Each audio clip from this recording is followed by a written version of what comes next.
5 perkara yang rosakkan otak kita. Terutama perempuan, paling teruk mental damage. Tengok betul-betul, perhatikan betul-betul 5 ni, benda ni korang buat tak hari-harian korang. Tapi sebelum saya kongsi, yang belum follow account Kak Mek lagi, follow dulu. Yang dah follow, share supaya semua orang dapat benda ni. Nombor 1, tengok phone sebaik sahaja bangun tidur. Sepatutnya korang kena jarakkan 30 minit. Belajarlah untuk komunikasi dengan manusia dulu ataupun buat apa-apa aktiviti lain dulu. Sebab handphone akan buatkan otak kita teroverstimulasi. Nombor 2, duduk rumah terperap 1 hari. Itu akan buatkan kita rasa kemurungan, rasa terperuk, rasa lonely dan rasa disconnected to people. Keluarlah ambil fresh air walaupun hanya 5 minit, buat renggangan di luar ataupun siram pokok ataupun just ambil udara.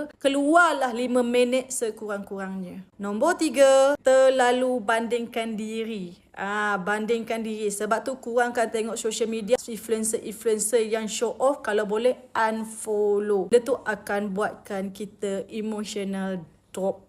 Nombor 4, tiada pergerakan fizikal. Sebab tu kita kena solat dan kalau boleh buatlah sedikit stretching ataupun berjalan. Nombor 5, paling ramai perempuan buat, iaitu abaikan perasaan sendiri.